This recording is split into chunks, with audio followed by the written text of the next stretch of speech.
Military Summary channel, and today we will discuss the situation in the world on the 7th of July of 2026. Today we have lots of very interesting updates, so let's start.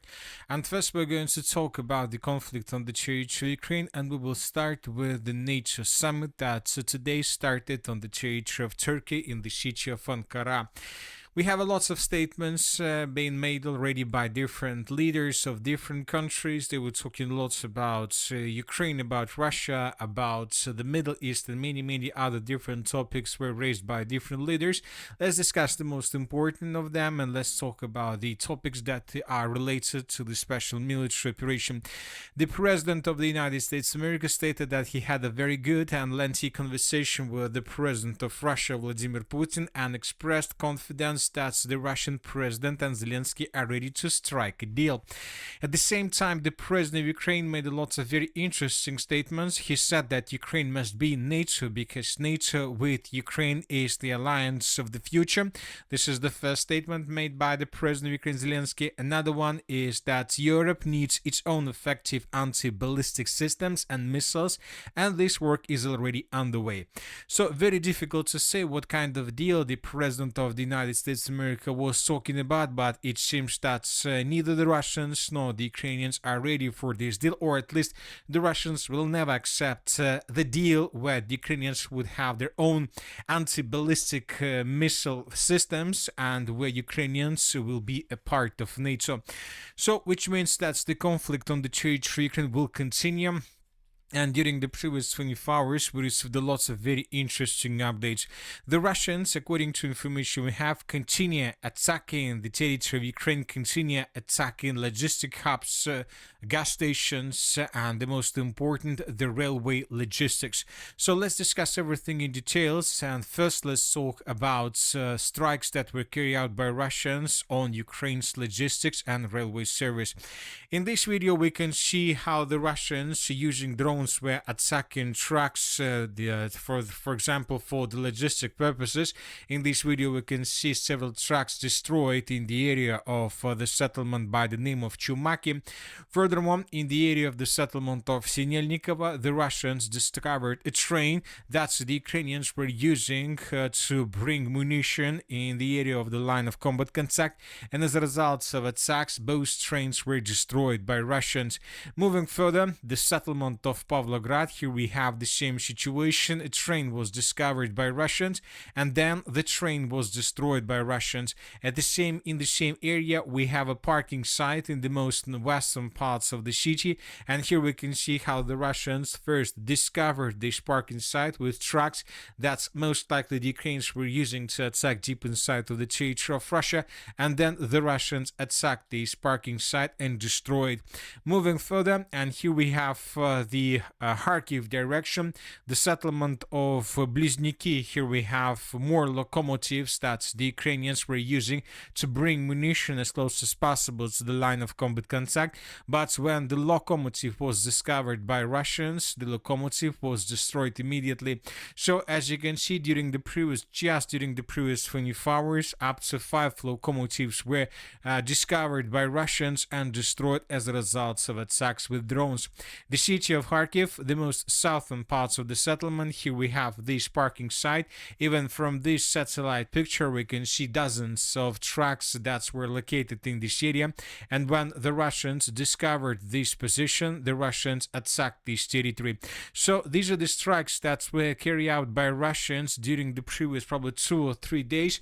And we see that currently the Russians, as a result of such a control, managed to establish almost complete control over the territory that is located inside of this black area. So we're talking about the territory through the Kharkiv, Pavlograd, Dnipro, Zaporozhye, Kherson, and Nikolaev regions. And as you can see, most of the updates and most of the icons are located in this area, which means that the Russians have strong control over these territories. The Russians don't attack single targets like single vehicles and so on, but if Russians see either a gas station or the locomotive or a parking site or a concentration of trucks, then these targets would be attacked attacked by the Russians in the first priority. As for this territory, during the previous 24 hours, also several gas stations were destroyed. For example, in the northwestern parts of the city of Dnipro, in the area of the settlement of Kamenskaya, this gas station was destroyed, which is located along N08 road, and this video was published today by pro-Russian sources. Here we can see a civilian moving through this territory, and here we can see a civilian recording the status of the current gas station, which was, as you can see, completely destroyed as a result of attack carried out by Russians. The northeastern parts of the Dnipro direction, here we have lots of warehouses destroyed by Russians and logistic hubs that the Russians attacked during the previous 24 hours. This parking site was attacked by Russians. From this angle we can see also lots of trucks on the territory of this facility. Furthermore, the Russians, as a result of attack, destroyed this territory. Here we have the Novopochta logistic hub, and here we have a video where we can see that this logistic hub was completely destroyed. A fire broke out right after the Russians attacked this territory. Furthermore, another logistic hub was destroyed by Russians through this territory of the city of Kryvyi Rog, and we are talking about this Novopochta, the post office terminal. We can see also lots of trucks in this area, and for example, this video was published by pro-Russian sources, and here we can see a very big fire that broke out right after the Russians attacked this facility. Here we have civilians moving through this area and filming the facility that has been struck by Russians and most likely completely destroyed. And as we discussed, as we started this, let's say, a type of fuel war and logistic war, start discussion of this war probably 2 months ago, and during this period of time the Russians have destroyed hundreds of gas stations, probably dozens of logistic hubs, and probably dozens of parking sites and service centers where the Ukrainians repair or maintain different trucks and vehicles. So, and the Russians, as we can see, created a very big buffer zone between the central part of Ukraine and the territory along the line of combat contact. As of the end of the 7th of July of 2026, probably the current situation and the current Russian pressure have already affected the Ukrainian soldiers and the Ukrainian military along the line of combat contact, but probably still we can't see it and we can't feel it. But telling the truth, if the Russians continue doing the same things, attacking the same objects along the same territories, obviously within months or by the end of the summer or during the beginning of fall of 2026, the armed forces of Ukraine will feel it and will understand what is happening right now. And from this very moment, it would be very difficult for the Ukrainians to hold the lines. And this is the main reason why Zelensky started talking about the anti-ballistic systems, because he understands that he can't establish and create enterprises on the territory of Ukraine, because if Zelensky and Ukraine build another enterprise, military enterprise on the territory of Ukraine, this enterprise could be destroyed during the next massive wave of a massive attack. So that is why he can't do this. So first of all, it is very important for the Ukrainian side, first of all, to create the anti-ballistic air defense systems and to create several enterprises that can build either PAC-3 interceptors or something similar, and only when it happens, from this very moment, the Ukrainians will be able to stabilize the situation in the air. And you know that the most important thing about this situation, Zelensky has already started talking about production of PAC-3 interceptors. He started talking about license and so on. And telling the truth, if the European countries and Ukraine have already started talking about the PAC-3 interceptors or analog of these type of interceptors. This means that the Ukrainians have already these capabilities to start production of these type of missiles. The only problem is that the Ukrainians are not able to legalize this production, so that is why they're just trying to finalize all these things with papers, with documents, and when it happens, the Ukrainians will be able even maybe to start using them. Maybe the Ukrainians have already finished production of construction of this enterprise somewhere through the western parts of Ukraine that is capable of producing of these PAC-3 interceptors, but the Ukrainians are not able to reveal this enterprise because they can't do this due to some license agreements with the United States of America. But the thing is that Ukraine is running out of time because every single next massive attack can lead to significant destruction through the military chains of supply and production, and with these massive attacks, sooner or later the Russians would be able to hit this enterprise as well. And furthermore, as for the massive attacks, probably since the beginning of this year, the Russians dealt significant damage to enterprises, logistics, gas stations, fuel infrastructure, gas infrastructure through the central and the eastern parts of Ukraine. And the central and the eastern parts of Ukraine, and today several mayors and of the western parts of Ukraine began saying and talking that during the next massive attacks, the Russians most likely will shift their focus further in the western direction with the purpose to begin attacking the same facilities through the western parts of Ukraine. And when it starts happening, then this is going to be something like probably even a turning point in the conflict on the territory of Ukraine, especially when we start receiving so many updates about the conflict between Poland and Ukraine regarding different questions. So which means that who knows how the state of Poland is going to act with Ukraine, with supply and support, with transit of weapons, at the beginning of 2027. Everything is possible.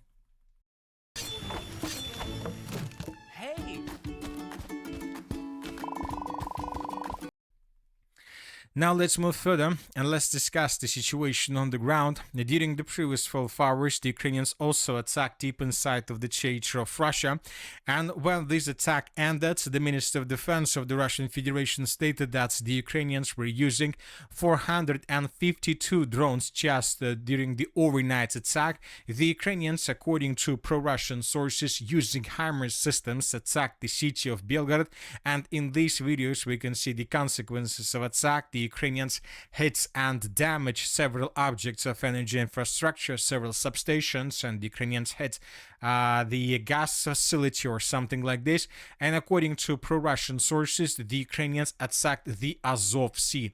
So this territory was attacked, and when this attack finished, first we received this fire anomaly through the Azov Sea, and here we have a very important video where we can see hundreds, maybe dozens, maybe hundreds of tankers, according to pro-Ukrainian sources, that belong to the Shadow Fleet of the Russian Federation. And here we have how the Ukrainians were attacking these tankers with drones. So it seems that the Russians found a very interesting solution how to store fuel and maybe even oil. The Russians, due to huge problems with ground facilities, with surface facilities through the territory of the Russian Federation, probably decided to keep some reserves, to keep some oil and fuel probably on tankers. So, and as you can see, there are hundreds of tankers in this area, and the Ukrainians attacked several of them. As you can see, the Ukrainians weren't attacking the ships themselves, so the places where the Russians keep oil and fuel. The Ukrainians were attacking engine parts of these vessels with the purpose to block them through the Sea of Azov. So this is the situation in this area. And most likely, due to this picture, we have hundreds of vessels. We believe that the Ukrainians will continue this process, and during the next probably 20-30 days, the Ukrainians will try to hit every single vessel in this area until the Russians are able to stabilize the situation. But due to the current situation with mid-range and long-range strikes, this is going to be a very difficult situation for Russians. But the Russians are trying to stabilize the situation. Once again, the Russians have already destroyed dozens of gas stations and warehouses through the Nikolaev, Kherson, and Dnipropetrovsk regions. And when the Russians finish the situation, of course, the Ukrainians would be forced to move their launching sites deeper inside of the territory of Ukraine. And if Ukraine begins attack the territory of Azov Sea and Crimea from these territories, of course, the Russians would have additional time to react and to repel these attacks. Anyway, let's wait and see what is going to happen next. But one thing is clear, that this summer military campaign differs from every single military campaign since the beginning of the special military operation. Now let's talk about the situation on the ground, and first let's talk about the Orekhov direction, because something is brewing in this area. During the previous 24 hours, we continued receiving updates from the central part of the city of Orekhov, where we can see how the Russians were reducing to ruins the central part of the city, the Orekhov citadel, and the Russians started attacking the northern and the central parts of the Orekhov agglomeration several days ago, and almost every single day we receive a video from this area where we can see how exactly the Russians were wiping out this part of the city, the most important part of the city, basically the heart of the Orekhov agglomeration. And all these videos of attacks in the central part of the Orekhov agglomeration means that the Russians are preparing themselves before the beginning of the ground operation and clashes through the agglomeration itself. So the Russians most likely in coming days will begin their major offensive operation in this area. As for the Zaporozhye direction itself, just small changes were recorded to the west of the settlement of Gulyai-Polska. Several mappers extended the infiltration zone in this area towards the city of Orekhov and Preobrazhenka. Now let's move further and let's talk about the Dnipro direction. During the previous 24 hours and during the previous probably 72 hours, the Russians have improved their position significantly in this area. Almost every single day we have changes on the ground through these territories. They're not so big, but we see that the Russian offensive operation is gaining momentum. For example, this is the end of the 30th of June of 2026. Let's rewind a bit earlier. This is the end of the 29th of June of 2026, and this is approximately the moments when the Russians began their major PAVLOGRAD offensive operation. During the 30th and by the end of the 30th of June of 2026, we received the report that Russians broke through Ukraine's defense in the east through the eastern parts of the city of Dobropolye and entered the city itself. Furthermore, the Russians managed to encircle the settlement of Belitska and to cut the contingent of the armored forces of Ukraine from supply and support. During the 1st of July of 2026, we received a report published by pro-Ukrainian sources that the armored forces of the Russian Federation entered the settlement of Shevchenka in this area and managed to dig in deeper. During the next dates between the 1st and the 7th of July of 2026, the Russians were improving their position significantly through the territory between Novopodgorodnya and Belitska, and the Russians improved their positions through the settlement of Shevchenka, and currently up to 50% of the village is already under the Russian control. Furthermore, during the same period of time, the Russians began advancing in the area of the village of Sergeyevka from the south, from the east, and from the northeast. During the same period of time, the Minister of Defense of the Russian Federation also reported that the village of Vasilievka was captured by Russians and that the Russians entered the eastern parts of the settlement of Sergeyevka and that the Russians managed to dig in deeper. As of the current situation, the Dobropolye or the PAVLOGRAD direction is the most dynamic direction. Almost every single day the map is being adjusted in the Russian favor and the Russians continue advancing. It seems that now the Russians are tasked to maintain the line and to take under complete control everything between the settlements of Pokrovskaya and Pokrovsk. So we are talking about territory below this red line. And this is the task that the Russians are trying to complete during the summer military campaign. This offensive operation will allow the Russians to enter the operational space and to approach the city of Pavlograd and to even establish long-range artillery control or FPV drone control. The distance between the city of Pavlograd and these possible positions of Russians in the area of the settlements of Pokrovsk and Gavrilovka is already less than 60 kilometers, which means that the Russians would be able to use more options to control one of the most important logistic hubs of Ukraine. Now let's move further and let's talk about the city of Konstantinovka. During the previous 12 hours, small changes were recorded between Konstantinovka and Alexeyevo-Drushkovka, and these are the changes on the ground. Furthermore, the Russians improved positions significantly along the Seversky Donetsk-Donbass Canal, shortening the distances to the city of Kramatorsk from many directions. And as for the northern parts, we start receiving first reports that the Russians answered the former Slaviansk power station and that the Ukrainians began fighting with the Russians in this area.